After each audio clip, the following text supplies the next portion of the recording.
안녕하세요. 오늘도 사연 살롱을 찾아주셔서 감사합니다. 얼마 전 새로운 인생의 출발을 위해 큰 결심을 하고 지금은 하나밖에 없는 제 소중한 아이와 열심히 살아가고 있는 워킹맘이에요. 저도 한때 가정을 꾸리고 살았지만 말로는 다 하지 못할 많은 일들로 지금은 혼자예요. 다 들으시고 제게 응원을 부탁드려요. 저는 꽤 늦은 나이에 보험 쪽 일을 시작하게 되었는데요.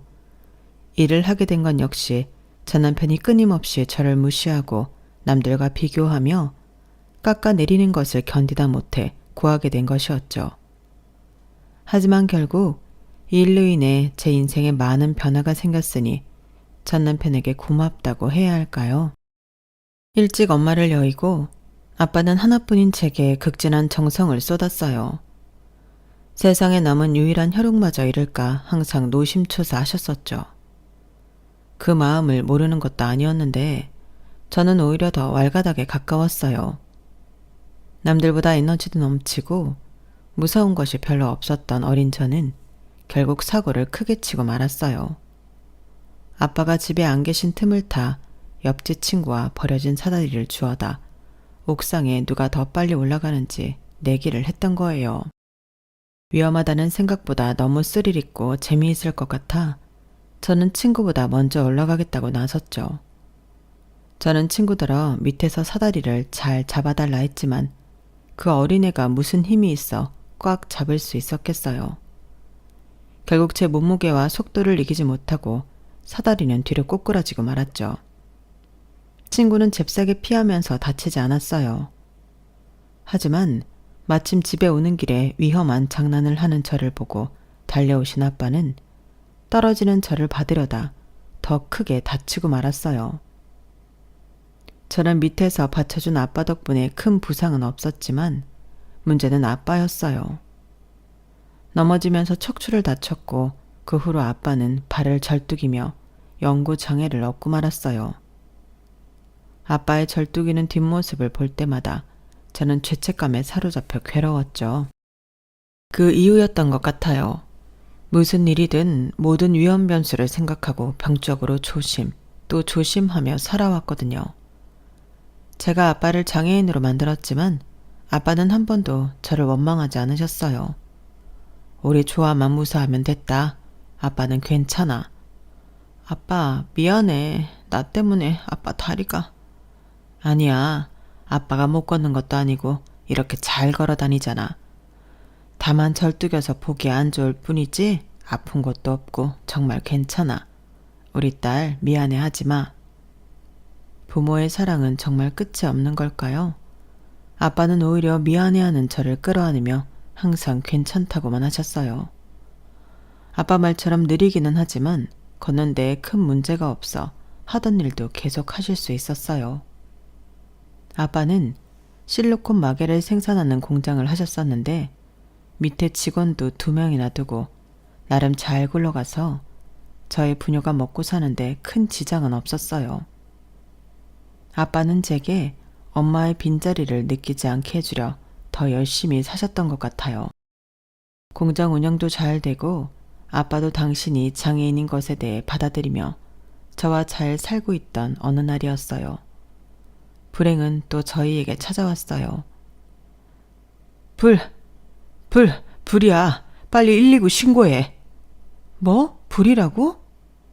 전날까지만 해도 아무 일 없었던 아빠 공장에서 큰 불이 났던 거예요. 크게 다친 사람은 없었지만 공장의 주 재료가 실리콘이었기에 정말 아무것도 남지 않고 다 타버렸어요. 그렇게 커 보이던 아빠의 공장이 뼈대만 앙상하게 남고 타버린 모습이 아직도 잊히지 않아요. 게다가 직원들의 도피를 돕다가 아빠는 화재 연기를 너무 많이 마시고 말았어요. 그로 인해 온몸이 망가진 아빠는 정말 병석에 눕게 되었어요. 그 후로 돌아가실 때까지 제대로 일어나 본 경험이 별로 없으셨죠. 그때 저는 고등학교 입학을 앞둔 상태였고 학교마저 다니기 위태로웠어요. 하지만 학교 선생님의 큰 도움으로 간신히 고등학교 3년을 포기하지 않고 다닐 수 있었어요. 물론 대학까지 꿈꾸는 것은 제게 사치였죠. 고등학교를 졸업하자마자 할 수 있는 일이란 일은 다 하기 시작했어요. 대학 졸업장도 없는 20살짜리에게 회사라는 문턱은 어림도 없었고 편의점, 주유소, 물류센터, 청소일까지 온몸으로 버텨야 하는 일들이 주였죠. 그래도 감사했어요. 저라도 멀쩡한 몸으로 일을 할 수 있고 아빠를 지킬 수 있다는 생각에 말이에요. 아빠를 원망한 적은 없었냐고요? 당연히 있었죠. 하지만 곧 금방 깨달았어요. 그렇게 주저앉아 아빠 원망만 하며 울고 있을 시간이 없다라는 것을 말이에요. 더군다나 아빠는 저 때문에 다리도 절게 되었고 더 좋은 삶을 제게 주고 싶어서 열심히 일을 하다 공정을 잃은 것이라는 사실을 알고 있었으니까요. 오히려 그렇게 일찍 철들은 딸에게 아빠는 더욱 미안해하고 계셨어요. 좋아야, 미안하다. 아빠가 괜히 우리 딸 고생만 시키는 것 같아. 아빠, 그런 말 하지 마. 고생이라니. 아빠가 날 위해 이렇게 열심히 살아도 그걸 고생이라고 할 거야? 아니잖아. 당연한 거야. 아빠와 날 위해서 이렇게 열심히 살아가는 거야. 그러니까 미안해하지 마. 대학 캠퍼스에서 낭만을 한참 즐겨야 하는 우리 딸이 이렇게 손까지 다 풀어가면서 일하는 모습 보니까 가슴이 미어진다. 아빠가 아주 큰 착각을 하는 게 있어. 나 우리 집이 이렇게 안 됐어도 대학 갈 공부머리는 아니었다는 거야. 어때? 웃기지? 아빠를 안심시키기 위해 장난스럽게 꺼낸 말이었지만 저도 제 또래의 아이들이 전공서적을 들고 싱그러운 대학생의 냄새를 풍기며 다니는 것을 보면 마냥 부러웠죠. 하지만 제 현실은 그들과 완전 달랐죠. 많은 일을 했지만 저는 물류센터에서 가장 오래 일을 했어요. 그러다 그곳에서 한 남자를 만나게 되었죠. 조아씨, 오늘 일 끝나고 저녁 같이 먹을래요? 네? 팀장님이랑요? 저보다 나이가 많았던 그는 제가 속한 팀을 관리하는 관리직이었고 같이 일한 지 1년쯤 되었을 때 갑자기 데이트를 제안했어요. 그때까지 연애도 모르고 죽어라 일만 하고 살아서 그게 데이트 신청인 줄도 모르고 저는 밥만 아주 맛있게 얻어먹었죠. 감사합니다, 팀장님. 잘 먹었습니다. 그럼 조심히 들어가세요. 조아씨, 이대로 가게요? 네? 밥 다 먹었으니 집에 가봐야죠. 아닌가요? 눈치가 참 없는 아가씨네. 진짜 나랑 저녁만 딱 먹으려고 나온 거예요? 남자는 제게 고백했고 저는 그게 연애인 건지 사랑의 감정인 건지도 모르게 그와 함께하게 되었어요. 교제한 지 다시 1년쯤 지났고 남자는 제게 결혼을 하자며 프로포즈를 해왔어요. 좋아야, 우리 결혼하자. 하지만 저는 쉽게 대답할 수 없었어요. 아픈 아빠 곁을 떠난다는 생각을 해본 적이 없었거든요. 아빠는 나 없으면 안 돼. 거동도 불편하신데 내가 챙겨야 되는 거 알잖아. 그런데 내가 어떻게 결혼을 해? 남자는 고심 끝에 우리의 신혼집 가까운 곳에 아빠를 모셔와서 살자라고 결론을 내렸고 저는 마지못해 고개를 끄덕였어요. 하지만 난관은 그렇게 빨리 지나가지 않았어요. 저희 집 사정을 들은 시댁 쪽에서 저를 반대하기 시작했던 거죠. 내 아들도 뭐 아주 잘났다는 말은 못하겠다만 그래도 이건 너무 기우는 결혼 아니니? 내가 정말 100번 양보해서 엄마 일찍 여인 것까지는 그래. 받아들일게. 그런데 병들어 누워있는 아빠의 여태껏 물류센터에서 일한 애가 뭔 돈이 있고 뭔 배운 게 있겠니? 내가 이기적이라고 생각할 수 있겠지만 좋아, 너도 네 아들이 너 같은 애 데리고 와서 결혼하겠다 하면 쉽게 허락해 주겠니? 난 그냥 좋아, 네가 포기해줬으면 좋겠구나. 가장 절망스러운 순간이었어요. 세상은 나 자체로 보지 않고 아픈 아빠와 빈약한 학력까지 세트로 평가되는 거구나 싶었죠. 아빠에게 이 모든 사실을 자세히 이야기하진 않았지만 대충 눈치를 채신 것 같았어요. 좋아야, 아빠가 못나서 미안하다. 우리 예쁜 딸 혼사도 맞고 정말 미안하다. 아니야, 아빠. 그런 말 하지 마. 그냥 인연이 아닌 거야. 아빠 때문에 그런 거 아니야. 그렇게 끊어질 것 같던 인연이었지만 남자의 온갖 노력으로 우리는 결국 결혼 허락을 받게 되었어요. 당연히 결혼 후에도 시댁에서는 저를 못마땅해 했지만 저는 더욱 잘 하려고 노력했어요. 당시 제 나이 28살이었어요. 남편 말대로 원래 저와 둘이 살던 집을 처분하고 아빠를 저희 신혼집에서 가깝지만 아담한 집에 모셨어요. 아빠를 우리 집에 아예 모셔오는 것에 대해서도 남편과 이야기해 보았지만 난색을 표하는 것을 보고 그 정도로 적당히 타협을 본 거예요. 그래도 가까이 있으니 하루에 최소 한 번은 들러 아빠 식사도 챙겨드리고 건강 상태도 체크할 수 있어 그거에도 만족했어요. 그러다 제가 임신을 했고 심한 입덧과 어지러움증으로 물류센터 일도 그만두게 되었어요. 오히려 일도 그만두고 집에 머무는 시간이 많았지만 임신 후 달라진 몸 상태 때문에 가까운 아빠에게 자주 찾아가 보지 못했죠. 아빠 미안해. 어제도 못 가서 오늘 가서 생선 요리 좀 해드리려고 했는데 너무 어지러워서 일어날 수가 없어. 계속 구역질도 심하고. 아유, 우리 딸 입덧을 아주 세게 하네. 네 엄마도 그랬단다. 매일 먹은 것도 없는데 변기를 붙잡고 사느라 살이 오르기는커녕 한동안 피골이 상접해 있었어. 그런 걸 엄마를 닮다니. 어쨌든 아빠는 괜찮으니까 걱정 말고 네 몸 돌봐. 네가 건강해야 아이가 건강하지. 어려운 시간들도 지나가고 저는 귀여운 아들을 품에 안게 되었어요. 너무 소중한 아이였어요.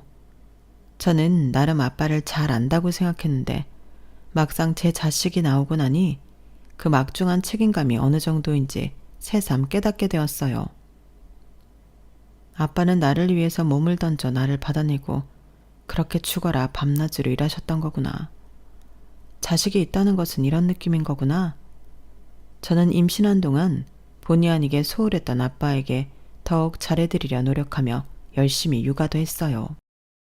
사랑을 듬뿍 머금고 자란 새싹처럼 아들은 건강하고 활기차게 자랐어요. 아무것도 바랄 것이 없었어요. 하지만 언제나 그렇듯이 운명은 장난처럼 또 제게 시련을 던져주고 가더군요. 살 좀 빼라. 몸이 그게 뭐냐? 반찬이 이게 뭐야? 집에만 있으면서. 재훈이 와이프 봤지? 애가 셋인데 늘씬하고 자기 일도 척척 잘해내는 거. 재훈이는 와이프한테 용돈도 받고 산댄다. 너 C팀의 서팀장 알지? 이번에 퇴사했어. 장인이 자리 줄 테니 자기 회사 와서 일하라고 했대. 난 참 복도 없지. 맞아요. 남편이 변하기 시작했어요. 처음에는 일도 안 하고 집에서 애도 제대로 케어 안 하는 것 같다며 저를 비난하던 화살이 나중에는 제 주변의 모든 것에까지 돌아가더군요. 특히 전에 없던 아빠에 대한 공격은 날이 갈수록 심해졌어요. 장인 언제까지 저렇게 누워만 계신다는 거야. 이제 좀 일어나서 일해도 되지 않나? 거동은 되지만 폐 쪽이 많이 안 좋아서 나가서 장시간 일하시는 건 너무 무리야. 폐 망가졌다고 저렇게 누워만 있으면 더 아픈 법이야. 노동을 해야 낫지. 우리 아빠 상황 당신이 더 잘 알면서 왜 자꾸 그런 말을 해? 너 같으면 안 하겠어? 내가 번 돈으로 늙어빠진 장인이 입혀줘 먹여줘 다 하는데 저럴 거면 그냥 빨리 돌아가시는 게 다 서로서로 좋은 일인데. 당신 어떻게 내 앞에서 그렇게 말할 수 있어? 빨리 돌아가시라니. 그게 사람이 할 말이야? 그리고 당신 돈 아빠한테 쓴 거 없어. 네가 돈이 어디 있어서. 다 내가 벌어다 준 거잖아. 그럼 내가 번 돈이지. 너 머리가 왜 이렇게 나쁘냐? 다른 장인들처럼 도움을 주지 못하면 뺏어가지나 말아야지. 이건 뭐 완전 산송장한테 그냥 돈을 붓는 격이니. 아우 속 터져. 뭐? 산송장? 내가 뭐 없는 말 했어? 산송장이지 뭐야 그럼. 남편의 도를 넘는 발언은 점점 수위가 높아갔고 저 역시 들을 때마다 속상함을 눈물로 삼킬 수밖에 없었어요. 그러다 뭐라도 새로 시작해보자 하는 마음이 들었어요. 전처럼 몸으로 때우는 일 말고 내가 할 수 있는 일이 뭐가 있을까? 우선 회사에라도 들어가려면 대학 졸업장이 필수였기에 저는 집에서 아이를 돌보며 사이버 대학을 다니게 되었어요. 10년 넘게 안 쓴 머리를 재가동하려고 하니 많이 어려웠지만 간만에 학생이 된 기분으로 돌아가 누구보다 열정적으로 공부를 했어요. 하지만 남편은 그것마저 무시하고는 했어요. 다 늙어서 사이버 대학은 무슨. 당신은 맨날 하는 일 없이 집안만 있다고 구박하잖아. 공부해서 나도 멀쩡한 직장에 취직할 거야. 그게 네 말대로 그렇게 쉬운 일이면 세상 사람 다 대학 나오게? 가서 식당 일이나 해서 돈 벌어. 안 될 것도 당신이 될 수 있다고 오히려 위로를 해주고 일으켜줘야지. 말 그렇게 하면 뭐 더 좋아? 어디 한번 잘 해봐라. 공부한답시고 얘한테 소홀하지나 말고. 남들에게는 별일 아닌 것일 수도 있지만 제게는 간절함이기도 했던 사이버 대학을 무사히 마쳤어요. 미흡하게나마 저의 학력에도 이제 대학이라는 이름을 적을 수 있게 되었던 거죠. 사실 뭔가 특별히 하고 싶은 것이 있어서 대학 공부를 했던 것은 아니고 그냥 그 자체에 목말라 있었기에 어떤 쪽에 일을 해야 하나 고민이 되었어요. 경력 단절의 기혼자를 어느 회사에서 뽑아줄지도 몰랐고요. 그러다 전에 물류센터에서 함께 일하던 언니가 본인이 하고 있는 보험 일을 제게 권하더군요. 좋아, 너는 차려입고 정식적 회사를 다녔던 것은 아니지만 어려서부터 이것저것 다양한 일 많이 했었잖아. 그래서 여러 방면에 이해도도 높은 편이고 사람들한테 친근하게 먼저 잘 다가가기도 하고 게다가 너 최대 장점이 성실이잖아. 보험하면서 그거 따라올 사람 없다. 너도 이거 한번 해봐. 괜찮을까? 언니 믿고 한번 도전해봐. 저는 보험 설계사 자격증을 따고 언니를 따라다니면서 일을 배웠어요. 처음에 두려움과 달리 보험 일이 제게 맞는 것 같기도 했어요. 그것 봐, 너 잘할 거라고 했잖아. 물론 넌 이 보험 일 아니어도 뭐든 잘했을 거야. 시작한 지 1년도 안 됐는데 지금 네 고객만 몇 명이니? 너 진짜 대단한 거야. 저는 경력이 전혀 없는 신입치고는 꽤 많은 고객을 확보하게 되었고 소개에 소개가 더해지다 보니 더 바쁘게 지낼 수 있게 되었어요. 이제는 남편에게 생활비를 구걸하지 않아도 되고 아빠도 작지만 돌봐주는 네가 상주하는 요양병원에도 모실 수 있게 되었죠. 참으로 감사한 날들이었어요. 아빠, 돈 걱정하지 말고 여기서 건강만 챙기셔. 알았지? 고맙다, 좋아야. 정말 고맙다. 정과는 다른 삶을 살고 있는데도 여전히 저를 무시하고 기죽이라는 유일한 사람은 있었죠. 바로 남편이요. 그까짓 거 보험 몇 개 팔아서 몇 푼 번다고 유세냐? 내가 언제 유세 떨었어. 나 일 시작하고 당신한테 돈 달라고 한 적도 없어. 그게 유세지 뭐야. 정장 입고 맨날 출근한다고 네가 뭐 큰돈이라도 번 것 같아? 돈 좀 달라고 하면 달라고 뭐라 하고 내가 알아서 벌어 쓰겠다고 하면 벌어 쓴다고 난리고 도대체 내가 당신 어느 장단에 맞춰야 돼? 네가 너무 의기양양한 모습이 꼴보기 싫어서 그래. 그럼 내가 어디 가서 의기소침하고 시무룩해 있었으면 좋겠어?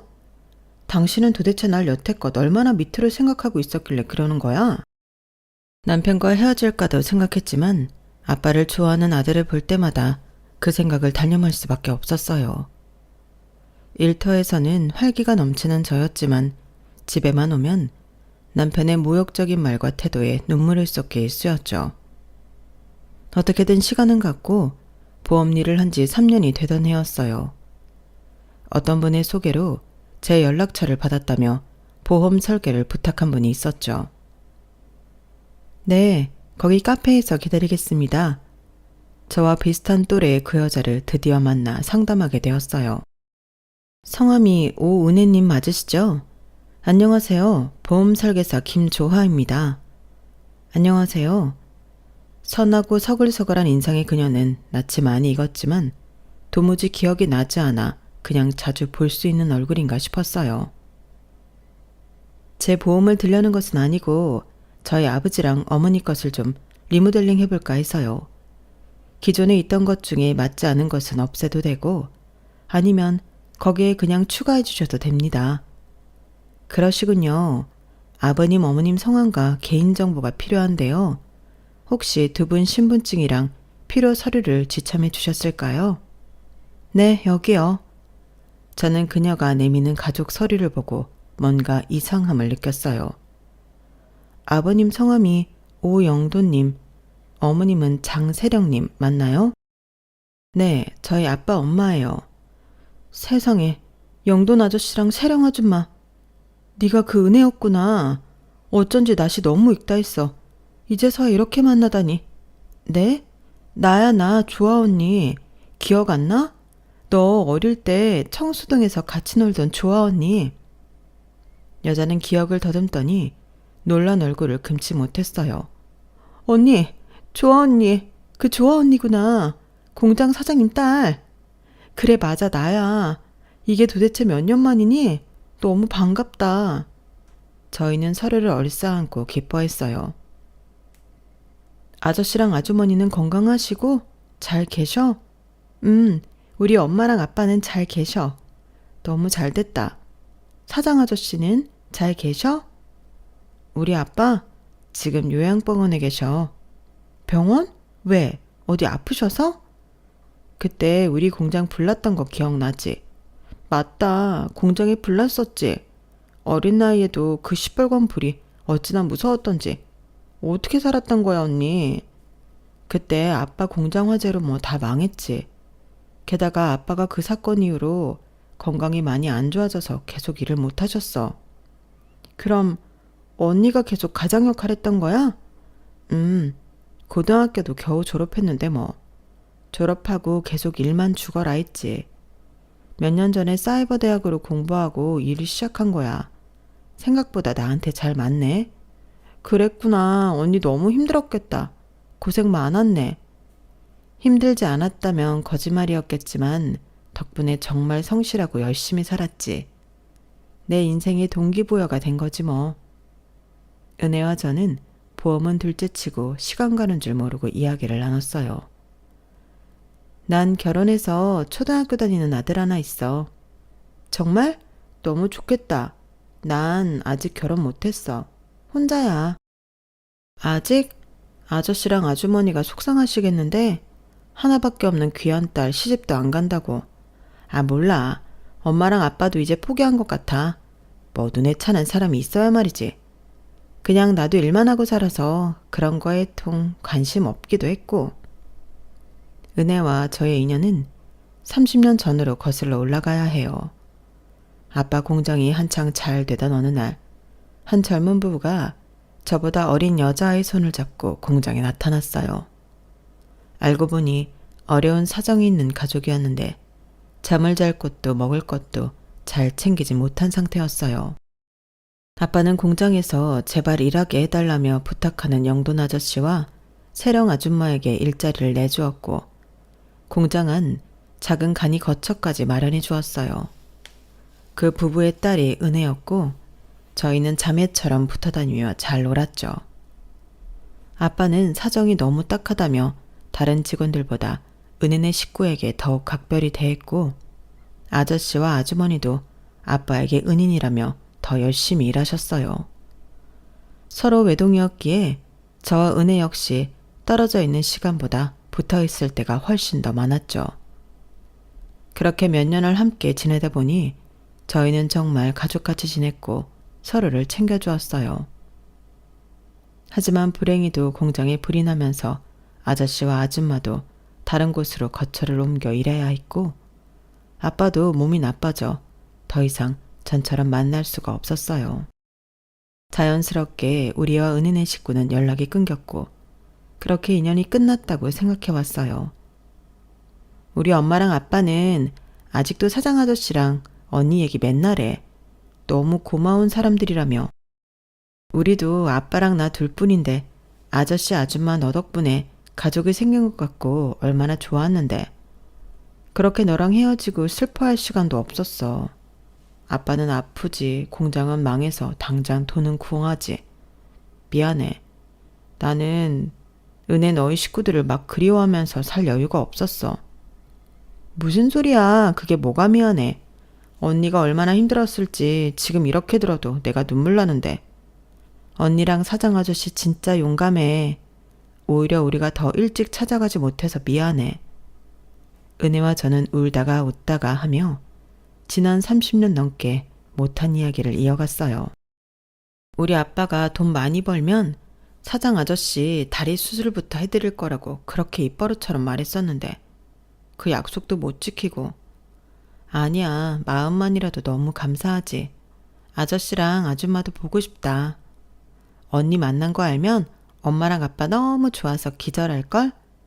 정말 그 정도로 엄청 그리워했었어. 고마워, 은혜야.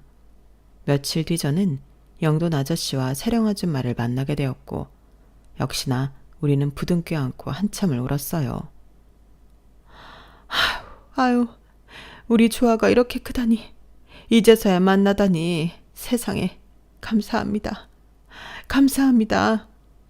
조아야, 잘 컸구나. 믿어지지 않아. 이렇게 널 다시 만나게 되다니. 아저씨 아줌마 잘 지내셨어요? 너랑 사장님 덕분에 청수동에서 잘 지냈지. 거의 굶어 죽을 뻔한 우리 세 식구를 사장님이 받아주시고 챙겨주셔서 정말 산 거야. 그 은혜를 우리가 어떻게 했겠니? 아빠도 가끔 아저씨랑 아줌마 이야기하셨어요. 그때 참 좋은 사람들 만났던 것 같다고. 아빠가 요양병원에 계시다고.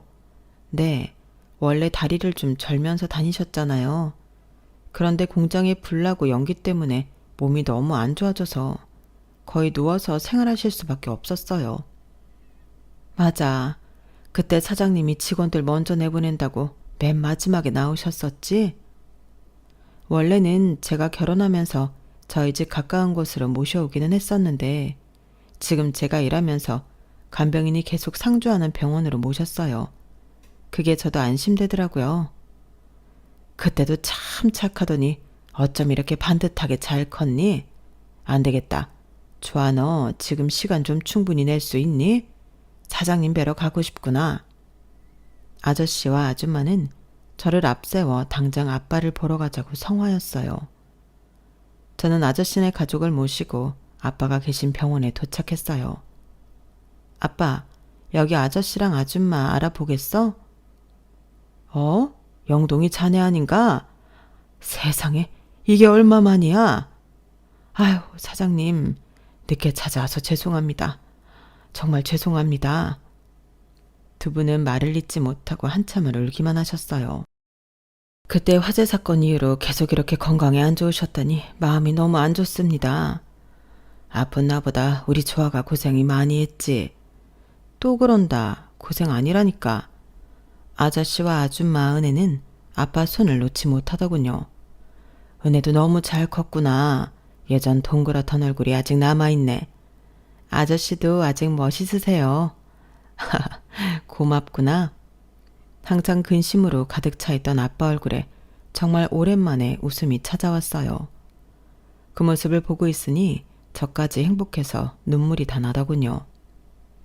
그때 사장님 덕분에 저희가 새 인생을 살지 않았습니까? 덕분은 무슨, 자네랑 재수씨가 워낙 열심히 일해주고 했잖나. 나도 너무 고마웠지. 죽을 뻔했던 저희 세 식구한테 따뜻한 밥 주시고 잘 곳 마련해 주셨던 거 저는 하루도 잊어본 적 없습니다. 다른 데 가서 일하면서도 사장님께 은혜 갚을 것만 생각하며 죽어라 이랬어요. 정말입니다. 이 사람이 말만이라도 고맙네. 살아계시는 동안 제가 사장님 잘 모시겠습니다. 그저 건강만 하십시오. 그날 이후로 아저씨네는 아빠를 컨디션도 훨씬 좋고 비싼 병원으로 모시고 갔어요. 영돈 아저씨, 여기 우리나라에서 제일 비싼 데잖아요. 이렇게까지 안 하셔도 되는데. 아니다. 된다면 내 장계라도 꺼내서 사장님 바꿔드리고 싶어. 이런 거 아무것도 아니야. 부담 갖지 말고 아버님 여기서 편하게 모셔.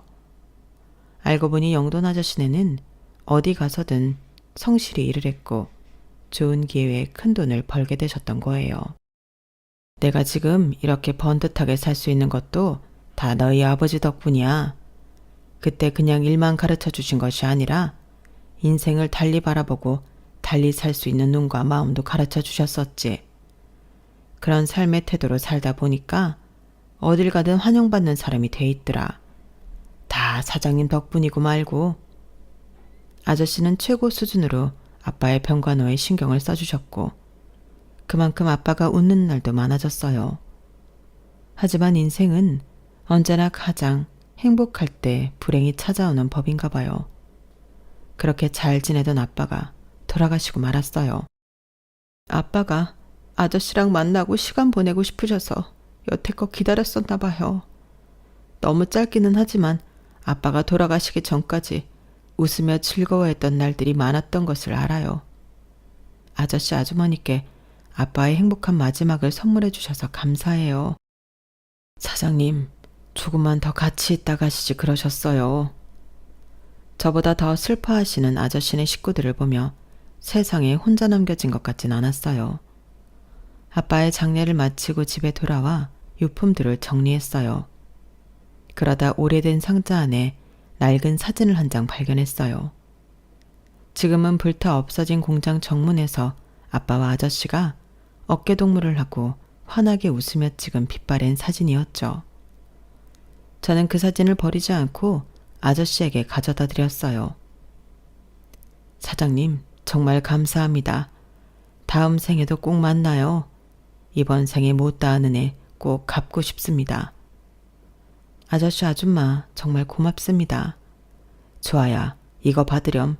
이거 원래 나중에 사장님 만나면 드리려고 차곡차곡 모았던 건데 네게 주마. 아저씨는 통장 여러 개를 제게 내밀었어요. 아저씨, 이게 뭐예요? 은혜 아빠가 여태껏 하루에 몇천 원이고 몇만 원이고 돈이 생기면 모았던 통장이야. 네? 그걸 왜 저한테 주세요? 사장님을 생각하면서 모은 거거든.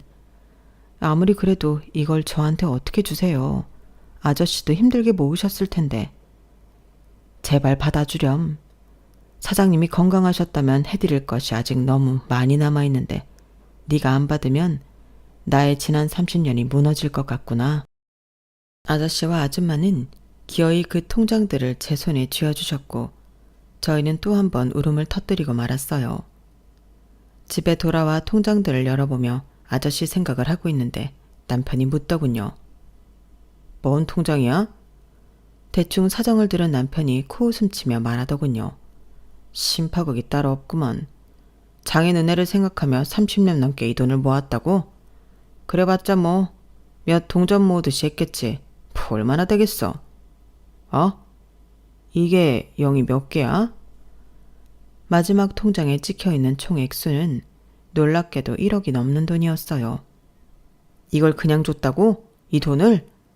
아빠한테 주려던 거였는데 아빠가 없으니까 감사할 따름이지. 이야, 이 사람 돈 냄새 좀 풍기는데? 잘 잡아야겠네. 무슨 호구 잡았어? 말을 왜 그렇게 해? 이분들은 진짜 가족같이 지내던 분들이야. 추억도 많고 고마운 것도 많다고. 그런 감동은 난 잘 모르겠고 앞으로 이 노인네한테 잘 보여서 이것저것 많이 얻어와봐. 남편은 정 떨어지는 소리만 내뱉더군요. 우리 두 가족이 어떻게 서로를 생각하며 지냈는지 알 턱이 없는 남편은 계속 제게 주는 것을 다 받아오라며 재촉했어요. 그런데 그 이후로도 아저씨는 제게 새 집과 새 아파트를 장만해 주셨어요. 여기가 아이들 교육시키는 환경도 좋고 교통도 편리하대. 부담 갖지 말고 받으렴. 아저씨, 지난번에 통장 주신 것도 적은 돈이 아닌데 어떻게 집이랑 차를 받아요? 우리 은혜는 결혼도 안 했고 앞으로 할 생각도 없는 것 같고 좋아, 너도 다시 찾은 우리 딸이나 다름없지 않니? 네가 잘 살아야 사장에게 갖지 못한 은혜를 조금이나마 보답하는 것 같아. 정말 괜찮으니 받아두렴. 아저씨네의 배려로 저희 세 식구는 새 차와 새 아파트를 받게 되었어요. 남편은 두 눈이 휘둥그레져 기쁨의 입꼬리를 실룩거렸어요. 좋아야, 뭐 필요한 거 있어? 먹고 싶은 건 내가 이따 사갈게. 힘든 거 다 나 시켜. 네가 하지 말고. 남편은 갑자기 제게 친절하고 저자세로 나오기 시작했어요. 이후야 어쨌든 남편의 사근사근해진 모습에 저는 다시 희망을 품기도 했었죠. 얼마 후 남편은 제게 본성을 드러냈어요. 좋아야, 나 부탁이 있는데. 뭐? 그 사람이 준 아파트 내 명의로 해주면 안 될까? 뭐? 명의를? 그건 왜? 아니, 이 집에서 내 거라고 할 만한 건 하나도 없잖아. 그거라도 내 이름으로 되어 있으면 너무 좋을 것 같아서. 명의만 나로 하고 우리 셋이 평생 행복하게 살자. 어? 저는 왠지 쎄한 느낌이 들었지만 도무지 뭔지 알 수 없었어요. 이 집에서 내 것도 하나 없어. 그런데 아저씨가 주신 집을 덜컥 당신 이름으로 해달라는 건 너무 억지 아니야? 잘 좀 생각해봐. 어려운 것도 아닌데, 어? 그냥 남편 기 좀 살려줘. 그런 거 있잖아. 나도 집 있는 남자다. 그런 거. 나 어깨 좀 펴고 다니게. 하지만 저는 잘 생각해보겠다며 남편 말대로 명의를 바꾸지 않고 시간을 끌었어요. 그러다 바로 그 사건이 벌어졌죠. 좋아야, 내가 오늘 중요한 서류를 집에 놓고 온 거 있지. 그것 좀 가져다 줄 수 있나? 안 되면 퀵으로라도 좀 보내줘. 나 오늘 쉬니까 내가 갖다 줄게. 전화하면 받으러 와. 어느 날 남편이 놓고 간 서류를 들고 회사에 찾아가게 되었고 마침 엘리베이터가 점검 중에 있어 비상 계단을 이용하게 되었어요. 남편 사무실이 있는 5층에 도착하기 전 누군가 전화 통화를 하는 소리가 들렸죠. 그렇다니까. 내가 지금 조합해 아주 녹이는 중이야. 조금만 더 우쭈쭈 해주고 떠받들어주면 넘어올 것 같아. 요즘 내가 잘해줬더니 지가 진짜 여왕이라도 된 줄 아는데 얼마나 웃긴 줄 알아? 그래도 어떡해. 좀 참으면 집이 하나 통째로 나한테 오는데. 더럽고 치사해도 참고 해야지. 그 아파트 내 걸로 하자마자 바로 이혼각이다. 아휴, 저런 여자랑 살붙이고 사는 것도 곤욕이긴 하다. 통화하는 사람은 분명 남편이었어요. 저는 큰 충격에 휩싸였어요. 남편은 아저씨가 주신 아파트를 차지하기 위해 그동안 제게 잘해주는 척을 했던 거였고 저는 그 모습에 새 출발이라는 일말의 희망을 걸었던 거예요. 온몸이 부들부들 떨리고 입술에서 피가 나도록 깨물어도 아프지 않았어요. 배신감에 휩싸여 눈물도 나오지 않았어요. 며칠 뒤 저녁 아들을 재우고 남편과 이야기 좀 하자며 불러냈어요. 자, 이거. 이게 뭐야? 웬 서류 봉투? 열어봐. 이거 혹시 내가 바라는 그건가? 희죽희죽 웃는 남편이 조심스럽게 봉투에서 서류를 꺼냈고 1분 뒤 얼굴이 일그러지더군요. 이게 뭐야? 고준아가 누구야? 이 아파트가 왜 이 사람 명의로 되어 있어? 팔았어, 그 아파트. 뭐? 그 고준아라는 사람한테 팔았다고. 그걸 왜 네 맘대로 팔아? 그럼? 그거 내 건데 내 맘대로 못 팔아? 너 미쳤어? 네 거라니. 그거 내 명의로 해주기로 했잖아. 내가? 그건 당신이 요구했던 거고 난 들어준다고 안 했는데? 알았어. 그럼 아파트 판 돈은? 나 줄 거지? 그걸 왜? 당신 꿈도 크다. 당신 공이 하나도 들어가지 않은 재산인데 그걸 왜 당신한테 줘야 돼? 뭐? 주아, 너 대체 갑자기 왜 그래? 우리 부부잖아. 재산도 같이 공유하고 그래야지. 아, 그래? 그래서 이혼 이야기도 남이랑 공유한 건가? 그날 비상계단에서 다 들었어. 네 통화 소리. 집을 네 명의로 바꾸고 이혼하겠다고? 누구 맘대로? 뭐? 통화 소리? 안색이 하얗게 질린 남편은 변명거리를 찾느라 바빠 보이더군요. 아저씨가 주신 집은 너무 크잖아. 나랑 아이 둘 지내는데 50평이 웬 말이야. 아저씨께 부탁드려서 그거 팔고 둘이 지낼 만한 좋은 곳으로 새로 계약했어. 그 아파트 판 돈은 아저씨한테 돌려드린다니까 그냥 내 생활비 하라고 하시네. 뭐? 둘? 왜 둘이야? 왜긴 너랑 이혼하고 난 우리 아들이랑 둘이 살 거니까. 전에 그렇게 날 깔아뭉개지 못해 안달이더니 이제 나한테 뭐 빼갈 것이 생기니까 벌벌 기었던 거야? 끝까지 잘 좀 속이지 그랬어. 왜 중간에 들키고 그래? 좋아야, 내가 잘못했어. 그건 내 진심이 아니었어. 앞으로 3일 줄게. 조용히 당신 짐 싸서 나가고 합의 이혼하던지 끝까지 버티다 진흙탕 묻혀가며 소송하던지. 그런데 내 동생 은혜가 그렇게 유명한 변호사라지 뭐야? 난 소송에도 질 자신이 없는데 괜찮으면 붙어보든가. 잘 꺼져라 이 머저리 같은 놈아. 저는 그에게 크게 한 방 먹이고는 그 자리에서 일어났어요. 넋을 놓고 저를 쳐다보는 그에게 손가락 욕도 잊지 않고 해줬고요. 그렇게 저와 남편은 헤어졌고 지금은 아저씨가 새로 마련해 주신 좋은 거처에서 아들과 잘 지내는 중입니다. 다음 달에는 아저씨네 식구들과 유럽 여행도 함께 가기로 했어요. 이게 모두 우리 아빠가 베풀었던 은혜인데 이렇게 제가 누려도 되는 걸까요? 오늘따라 아빠가 너무 그립고 보고 싶은 날이네요. 제 사연은 여기까지입니다. 좋은 마음에 좋은 인연들을 곁에 두시길 바라며 항상 행복하세요. 여러분, 사연 댓글에 응원과 현명한 조언 부탁드려요. 좋아요와 구독은 저에게 큰 힘이 됩니다. 오늘도 좋은 일 가득하세요.